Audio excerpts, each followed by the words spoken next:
Check one, check two. Welcome to Mindfulness Off the Cushion.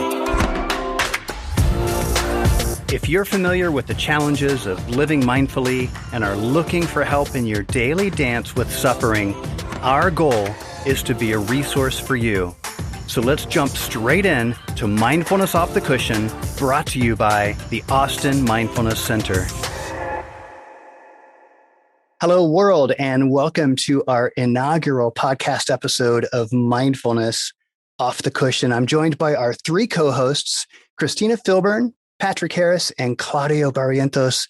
I'd like to jump straight into introductions so our listeners have an idea of who we are. Christina, can I ask you to get us started? Absolutely. Thank you for having me, Lance. My name is Christina Filburn. I'm a licensed clinical social worker here in the state of Texas. I also am licensed in both New Jersey and New York. Happy to be here collaborating, talking about mindfulness. A little bit of my history is I moved to Texas about 4 years ago. The bulk of my experience professionally and personally in mindfulness has been in New York. I do have a historical position as an adjunct professor at the Steve Hicks School of Social Work in reference to in practice, as well as an instructor at Dell Medical School in regards to interdisciplinary professional education. And I have been in private practice for about 3 or 4 years now. Thank you. Patrick?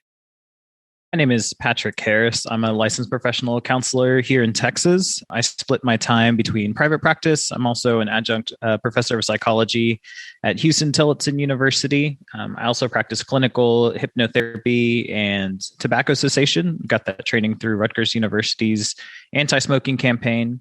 I've spent most of my career doing community-based mental health with more acute populations and recently made the change over to private practice. And now I'm finishing out my time there while working on a PhD in mind-body medicine with an emphasis in integrated mental health. So what about you, Claudio? Let me pass the talking stick over to you. I appreciate that. Okay, Patrick. My name is Claudia Mariantos. I am a graduate student right now at University of Texas, San Antonio, getting my master's in social work with a specialization in clinical approaches to social work.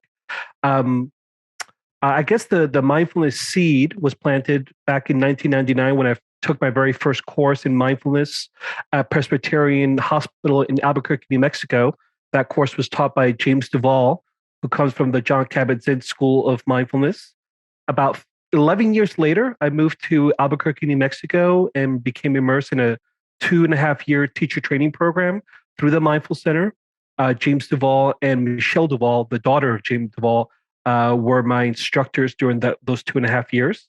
And after that, I moved to Knoxville, Tennessee, and launched the Mindful Center Knoxville, where I taught MBSR, where I also went into the various workplaces and taught mindfulness there, and worked also a lot with adolescents. About 3 years ago, I moved to Texas, and I decided that it was time for me to couple my mindfulness background with a clinical understanding of mindfulness and a clinical approach to mindfulness. And that's why I decided to go to grad school. So I'm graduating next May. So I'm super excited for that too. Awesome. Very cool. I'm excited for you as well. And thank you, all three of you, for taking the time to be here. All of our time is precious. And so I certainly appreciate it. So for me personally, I'm probably the least qualified to be on this podcast. To be honest, I'm a self-proclaimed mindfulness student. As the co-owner of the Austin Mindfulness Center, I've been familiar with mindfulness and witnessed my wife's own discovery and embracing of mindfulness over the last 4 to 5 years, but have only recently begun studying it with more intention and purpose. And as of last week, I'm now a graduate of an MBSR program. And so for those of you who don't know, MBSR is mindfulness-based stress reduction, which was founded many years ago. In fact, we could say many decades ago now by Jon Kabat-Zinn. Jon Kabat-Zinn, for everyone's benefit, is, I guess, internationally renowned for his work as a scientist, a writer, a meditation teacher, and has really been engaged in the process of bringing mindfulness into the mainstream of medicine and society in the Western world. I think that's a pretty fair description of JKZ.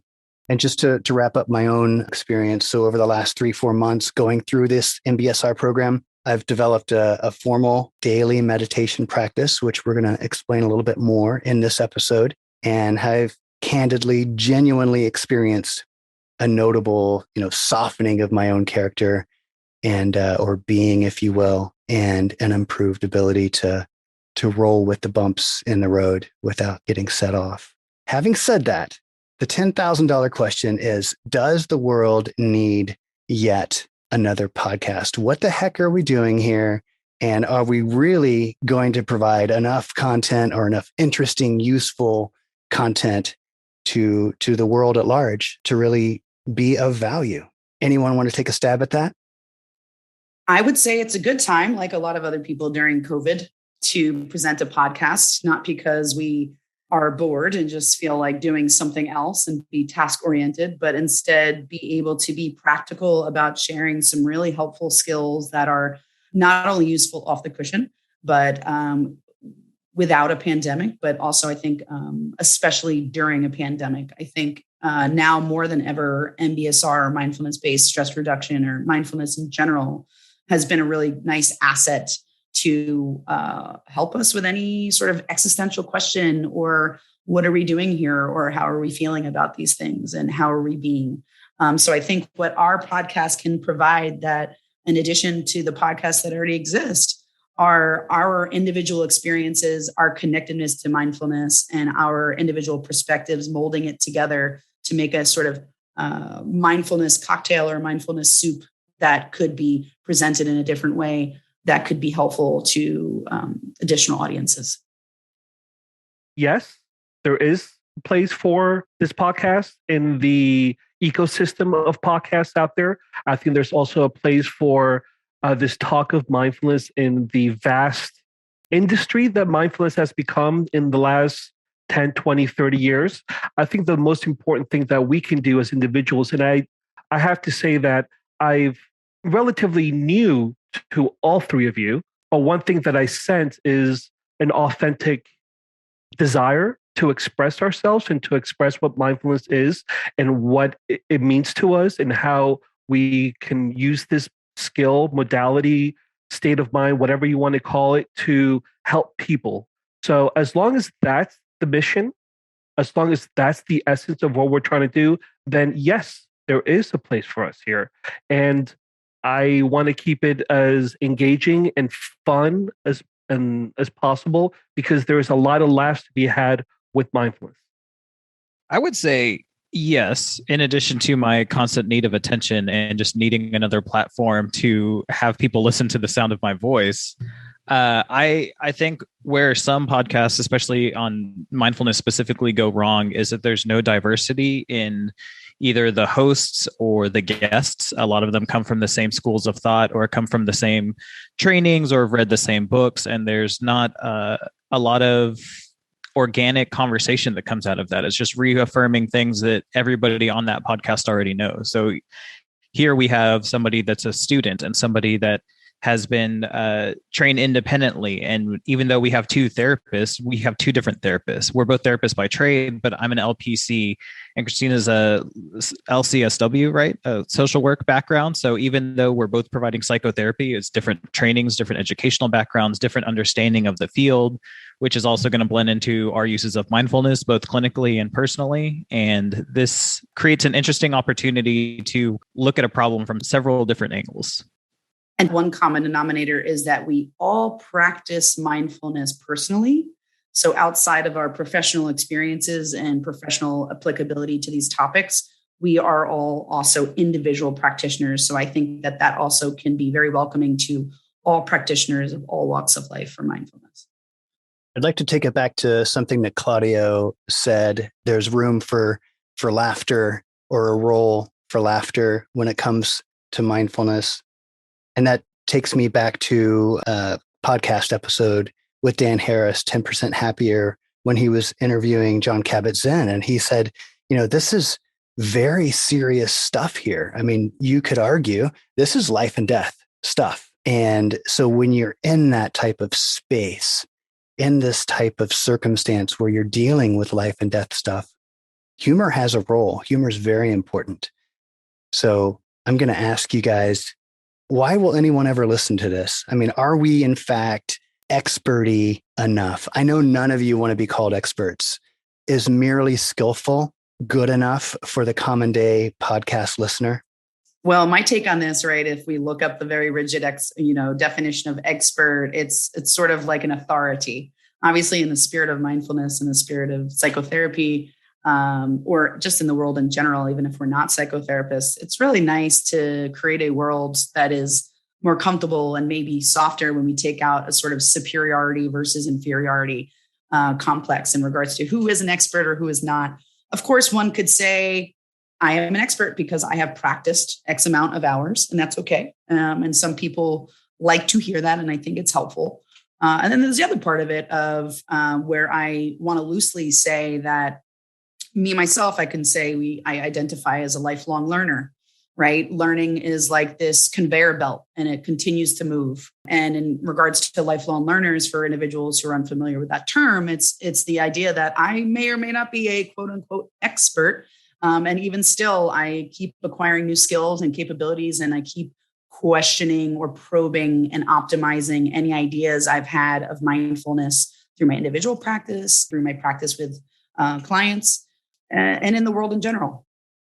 In the field of psychotherapy, I think that there is a place to be called an expert. The licensure and the process that that both of you have gone through and that I'm going through right now, and there is something to that right there. There's a certain statement of dedication and purpose and drive, and also you have to be able to pass licensure exams. There's a whole ethical component to providing psychotherapy services that one has to be very cognizant and very responsible about. When it comes to that, you need that expert label on you. The beautiful thing about the practice of mindfulness is that perhaps that doesn't need it. And I think that that's my schooling. The most intelligent people that have been able to express this practice, this very rich practice, this very poignant practice, are people that do not take themselves seriously about the practice, meaning they have great depth, great knowledge, but they also understand that it is not about a label. So that we transcend that, and that the practice transcends that. Yeah, and that label will give people something to strive for, which kind of goes against the whole intention of mindfulness, right? I'm going to paraphrase and probably butcher it, but there's kind of like a Zen parable of a student talks to a master and asks, how long would it take me to become a Zen master? And they say something around like 10 years. And they're like, no. What if I like meditate like really hardcore, like 10 hours a day? And they're like, oh, okay, then 15 years. No. What if I meditate like from morning till night? Okay, 20 years. Because if we're just like only have our eye on that prize, like if we're only entering this field or this study, or not even mindfulness, just anything in general with the intention of becoming an expert or dominating it or becoming the best, then you're already at a disadvantage, because you're doing something, one, that you'll never attain, and two, you're going into it for the wrong reasons. It's about the journey, not the destination. So if you're going to consider yourself an expert, you're going to be missing out on pertinent information or pertinent experience that would actually make you an expert. But I like that we keep bringing up humor. I'm incredibly biased about humor in mindfulness and therapy because, one, it is a perfect reframe tool. Like if we're looking at CBT or even mindfulness, of looking at things from a different perspective, whether we're using gallows and dark humor or positive affiliative humor, we're taking something and we're looking at it from a different perspective to bring us joy. And essentially that's kind of what mindfulness is being able to look at a situation from different sides and different perspectives. Again, I'm biased. I'm on the board of directors for the Association for Applied Therapeutic Humor, and I've been trained in humanitarian clowning by Patch Adams. So humor is definitely my worldview, but I've seen it work in suicidal patients in psychiatric hospitals. I've seen it work in private practices. I've seen it work all across the board, academic settings, because we know that humor helps retain information and stores it better in the long-term memory, and definitely helps you connect with either a person or a subject or even a situation. And that's really at the root of what mindfulness is. So when you ask, is there a need for another podcast? Just listen to what Patrick and his background, listen to Christina and her background. I think that we're bringing something pretty unique here. Patrick's background with Dr. Patch Adams, that is awesome. right? And I think that we're going to have, I think maybe that's going to be a title for one of the podcasts is, there we go, mindfulness and the introduction of humor and the role of humor in that. So I am privileged and happy and very excited about this. I do want to add to that as well, piggybacking off of what Patrick was saying before about the finish line being an expert. I think the objective nature of being curious is also a large foundational part of mindfulness, and curiosity has no limits. And so continuously being curious is the mindful approach that I think is best in order to keep reaching higher and higher, lower and lower, side to side, no spatial awareness there. The other piece of it, I think, I guess, for some listeners that would listen to humor, I'm obviously a huge fan of humor. We do have to kind of go to, I guess, when we speak about mindfulness-based cognitive behavioral therapy, in that it sometimes can be used in practical settings as a defense mechanism. I'm not saying it's being used here, but we do know that that can be a way to sort of avoid harder emotions or feelings.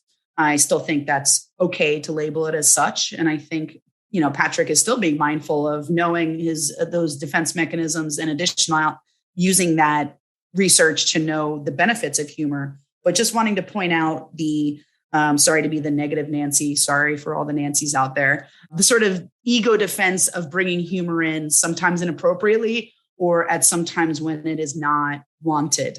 And I guess I would like to say, I'm going to make a little bit of a judgment working in New York. My experience with New York, humor was not as welcomed, both for me individually, professionally, and personally. Earlier on in my career, I would think I may have used humor. If I used it inappropriately, is because I may have not been as mindful at the time and felt uncomfortable about a very serious topic, as well as being able to identify when individuals you're working with or talking to are doing the same. So all that to say, I think that there is a great place for humor, and to be mindful about humor is also an excellent thing to be aware of. So let's take a moment to unpack the name of the podcast, Mindfulness Off the Cushion. I'm going to throw the talking stick, as Patrick says, over to you guys. I want to know what that term means to you and why it's so important. But before I do, I just wanted to mention, I'm going to mention the 10% podcast one more time. But the most recent episode, I can't tell you the number, but Dan Harris was interviewing Shayla Catherine. And in fact, he used the term off the cushion. So I know it's not a term that we're making up. I just thought it was kind of timely that my perspective of Dan Harris and the 10% Happier podcast is really more about meditation and not necessarily always that focused on the daily walk with mindfulness, living that mindful life throughout the day. So I think that we would very much be complementary to the 10% Happier podcast. But I thought it was kind of cool that he used that term off the cushion. I'd like to maybe go around the room and see if anyone has their take on the importance of off the cushion. Well, I do want to add that just according to the research, like in 2015, Sharon Salzberg actually spoke about mindfulness off the cushion on February 11th, 2015. So we do know it's a thing and that it's very much applicable. It's interesting that you clarified for me, because when I was, as the clinician that I am, I thought off the cushion actually was referring to practicing with clients and individuals and them sitting on a cushion versus a meditation practice off of the cushion. So it seems like there can be some playful ambiguity in the title. And I think that leaves space for people to apply what off the cushion means to them. It's a great way to kind of diversify what that means to others. Me personally, it's almost as if I am, in that same metaphor, it's as almost if I am trying to bring the cushion with me everywhere, whether I'm practicing with clients or I'm doing my individual meditation practice. Obviously, that always doesn't work, but I would say in that sort of same frame of reference of always wanting to be on the cushion, but maybe practicing off the cushion. So I'll jump in just for the sake of clarity, in case any of our listeners are asking themselves, what the heck is it with this cushion? What are they talking about? And so the initial idea behind that word, it is a meditation cushion. The idea that you're sitting down and you have a formal practice theoretically every day, perhaps more than once a day, to sit down on a cushion if that's what's comfortable to you, close your eyes and meditate for 5, 15, 35 minutes. That is what we call a formal meditation practice. I love your take on that, Christina, where you're thinking, well, isn't that the clinician's cushion? Isn't that the couch cushion? So I'm interested in your take on that, Patrick. What do you think? My biggest thing, whether I'm providing mindfulness training like an education setting or in a therapeutic setting, it's making it more specific and catered to the individual, because books and podcasts and blogs and all of this do a really good job of like the what and the why of mindfulness, but there's not always a good how. Like they will say it could be meditation, it could be this, and very specific, rigid interventions. But when we look at the difference between like accommodation and assimilation of new information, so you can accommodate new information and force something that's new and novel and maybe a little uncomfortable and not your jam into your life because you feel that that's what you need and that's the only way to practice mindfulness. Or you can take that information and assimilate it into stuff that's already there to make it more useful and more building off of existing functional strengths rather than reinventing the wheel. So instead of going out and buying your own cushion and meditating in your own home, what are you already doing that you can expand upon? Is it gardening? Is it my new thing is because I've gone on this like nostalgia rabbit hole of watching Cobra Kai and it's bringing back all of the original Karate Kid feels. I bought a bonsai tree. And that is my new mindfulness jam because you have to sit there and prune individually and look for like little new sprouts and water it and do all this stuff. So that's my newest form of meditation. I'm still meditating in the traditional sense, but that's something that I'm also building off of and assimilating to. I also, again, going back to like the diversity of this panel is that we're all going to have a different approach of that. Like, what does the how look like? And the how for me is going to look different than the how for you and the how for Claudio and the how for Christina. And so when we talk about diversity, it makes me think of a common interview question that interviewers will ask is, where do you keep the ketchup? It's depending on like what part of the country or what part of the world you are. Different people keep ketchup in the refrigerator. People might keep ketchup in the pantry. And the reason why that's such a profound question is because it's what we do with that information. So if you have a hot dog and you keep your ketchup in the refrigerator and you're out of ketchup, what are the condiments that are going to be next to it that could replace it? You could go mustard, you could go mayonnaise, you can go relish, other things that we also keep in the refrigerator.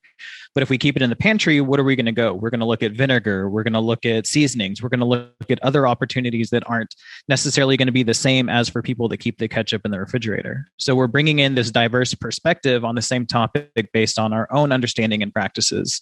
And so that to me is going to be key when we're talking about off the cushion of how do we bring mindfulness into practical applications and not completely disrupting your existing way of life.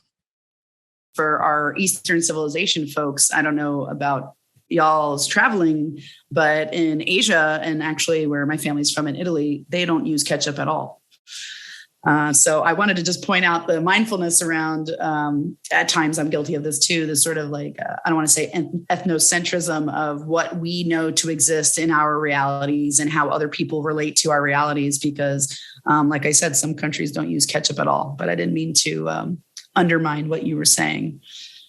So off the cushion, what it means to me, it kind of symbolizes what you're doing 99% of the time when you're not formally meditating. For me, off the cushion means is like, how are you interacting with your day-to-day moments with as much consciousness or awareness as possible?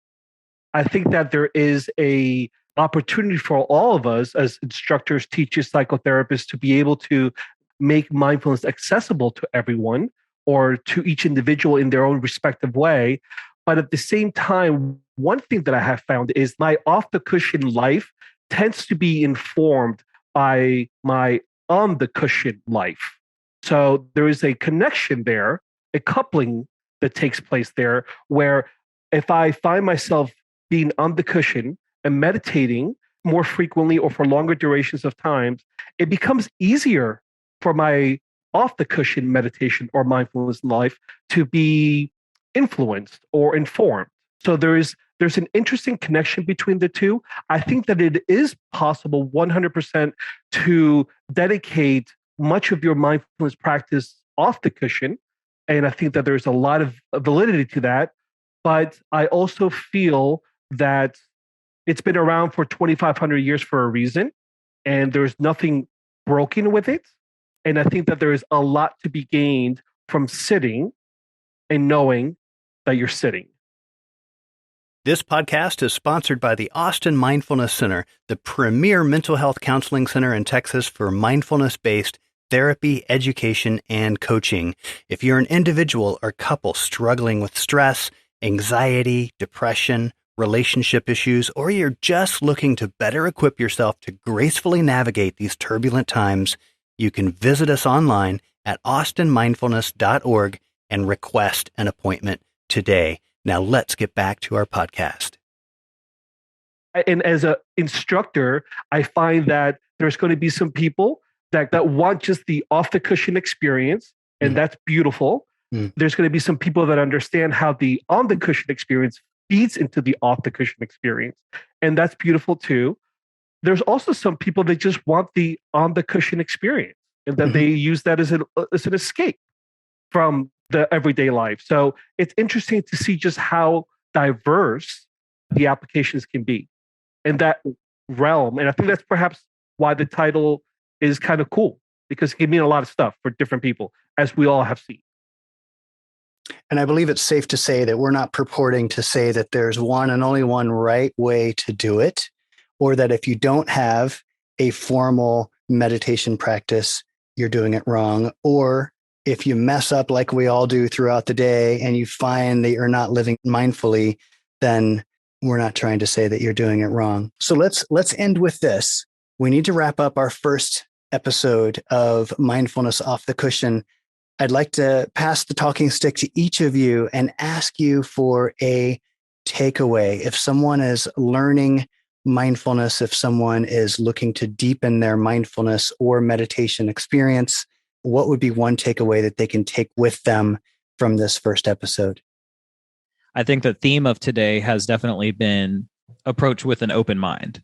So if you're listening to this podcast because you just heard about mindfulness, or you want to learn more about mindfulness, or you want to squeeze a little bit more out of your current mindfulness practice, then coming into this with an open mind to hearing the different perspectives and the different experiences and seeing what resonates with you rather than being so focused on taking something away. Allow it to come to you. Kind of like when you're furnishing your home. You don't want to go out and just buy a bunch of stuff just to put on the walls. You want to be patient and wait for things to speak to you, because then it's going to feel much more like a home. It's going to feel much more intentional. I would say, in the spirit of today's conversation, keep it simple, keep it light, keep it fun. And I would say, in the spirit of our topic, that we don't necessarily need to be an expert to be mindful or practice mindfulness. I don't think there are any specific qualifications to be a mindfulness practitioner, whether that's professionally or personally. And the other piece is to practice remaining curious and practice being deliberate. I'll share one thing that I did just this last week. I'm a huge fan of Jon Kabat-Zinn, and in his book, Full Catastrophe Living, he originally laid out some foundational attitudes of mindfulness. And in the book, it was 7. He later added a couple of more. Now we're up to 9. And I love them because they are driven, by these attitudes that one could or should. You want to be careful you're not shoulding all over yourself, but to think of these attitudes throughout the day and adopt them and integrate them into our daily activities. But it's hard to remember 9 of them. So I rewrote them into a mantra, or a couple of mantras, if you will. And it is this, if I may share. This is something I've been saying to myself throughout the day, which is, in this present moment, be curious, generous, and grateful. Patiently practice non-judgment and acceptance. Trust yourself, let go, and just be. And that sort of incorporates all 9 of his mindfulness attitudes. It's not simple because you have to memorize it, but it works for me. And that's the beauty of this. We all have our own way of engaging and and integrating mindfulness into our lives. So thank you all for coming, and we'll see you next week. And so there it is, a wrap of episode 1, Mindfulness Off the Cushion. Thank you all for being a part of this really exciting time. We hope you'll join us next week, episode 2, where we're going to dive deeper into what we mean by practice and why it's so important. We'll see you then.